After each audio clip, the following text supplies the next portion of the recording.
కేవలం 7,999 up to 10 kgs వరకు బరువు తగ్గి అధిక బరువు నుంచి వచ్చే ప్రధాన సమస్యలను దూరం చేసుకోండి. తిరుమలలో భక్తుల రద్దీ కొనసాగుతోంది. శ్రీవారి దర్శనం కోసం పెద్ద సంఖ్యలో భక్తులు తిరుమలకు చేరుకుంటున్నారు. వరుస సెలవులు కావడంతో శ్రీవారిని దర్శించుకునేందుకు పెద్ద సంఖ్యలో భక్తులు తరలివస్తున్నారు.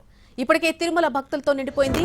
మరిన్ని వివరాలు తిరుమల నుంచి మా ప్రతినిధి మోహన్ ప్రసాద్ అందిస్తారు.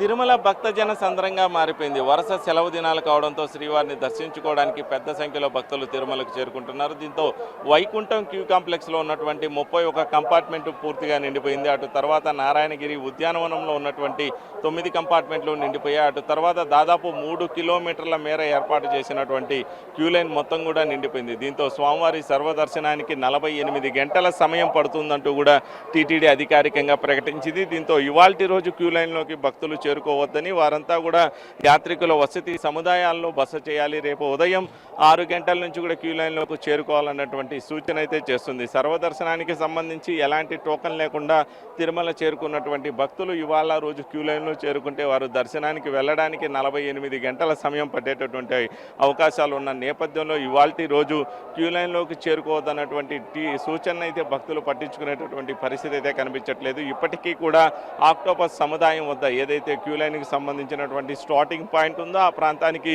భక్తులైతే పెద్ద సంఖ్యలో చేరుకుంటున్నారు. దీంతో అక్కడ క్యూ లైన్లను మెయింటైన్ చేసే విధంగా కూడా అటు టీటీడీ విజిలెన్స్, పోలీసులు సంయుక్తంగా కూడా భద్రతా విధులు నిర్వర్తిస్తున్నారు. క్యూ లైన్కి సంబంధించినటువంటి నిర్వహణ భారాన్ని అయితే పర్యవేక్షిస్తున్నారు. మరోవైపు స్వామివారి ఆలయం వద్ద కూడా భక్తులతో పూర్తిగా నిండిపోయినటువంటి పరిస్థితి. శ్రీవారిని దర్శించుకొని వెలుపలకు వస్తున్నటువంటి భక్తులు, అదేవిధంగా స్వామివారి లడ్డూ ప్రసాదాలు తీసుకువెళ్ళేటటువంటి భక్తులు, అటు తర్వాత అన్నప్రసాద సముదాయానికి వెళ్తున్నటువంటి భక్తులు, మరోవైపు ఆలయం ఎదురుగా ఉన్నటువంటి అఖిలాండం వద్ద కొబ్బరికాయలు కొట్టి తమ మొక్కులు చేర్చుకునేటటువంటి భక్తులు, ఇక స్వామివారి దర్శనం కానటువంటి భక్తులు ఎదురుగానే ఆలయం అఖిలాండం వద్దే స్వామివారికి మొక్కులు చెల్లించుకొని తిరుగు ప్రయాణం అవుతున్నటువంటి భక్తులు, ఇలా మొత్తం భక్తులతో నిండిపోయినటువంటి పరిస్థితి ఈ మాడవీధుల్లో ప్రస్తుతం అయితే మనం విజువల్స్లో ప్రత్యక్షంగా కూడా చూపిస్తున్నాం. స్వామివారి దర్శనం అనంతరం ఆలయం వెలుపల ఉన్నటువంటి పరిస్థితి, ఈ ప్రాంతమంతా కూడా పూర్తిగా భక్తులతో నిండిపోయినటువంటి పరిస్థితి అయితే కనబడుతుంది.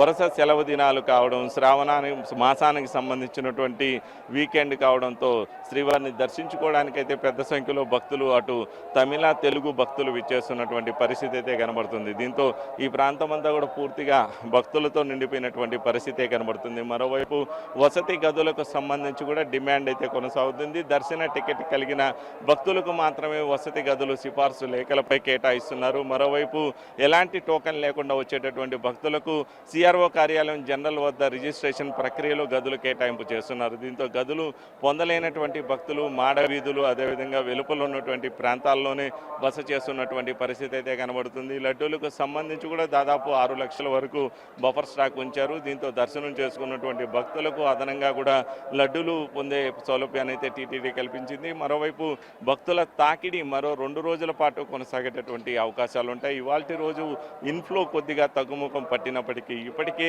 2 రోజులకు సరిపడినటువంటి భక్తులు తిరుమలలో వేచి ఉన్నటువంటి పరిస్థితి అయితే కనబడుతుంది. ఇక శ్రీవారి దర్శన టికెట్లకు కూడా డిమాండ్ కొనసాగుతుంది. దీంతో ఇవాళ ఏ రోజుకు ఆ రోజు దర్శన టోకన్లు జారీ చేసేటటువంటి ప్రక్రియను కూడా టీటీడీ పక్కన పెట్టేసింది. ముందు రోజే టికెట్లు జారీ చేసేటటువంటి పరిస్థితి అయితే టీటీడీకి ఎదురవుతుంది. మరోవైపు ఆఫ్లైన్లో టికెట్ల జారీ ప్రక్రియ టీటీడీకి సమస్యాత్మకంగా మారుతున్నటువంటి పరిస్థితి అయితే కలుగుతుంది. ఇది తిరుమలలో భక్తుల రద్దీ దృష్ట్యా జరుగుతున్నటువంటి తాజా పరిణామాలు. కెమెరా పర్సన్ శ్రావంతో మోహన్ ప్రసాద్, ఎన్టీవీ, తిరుమల.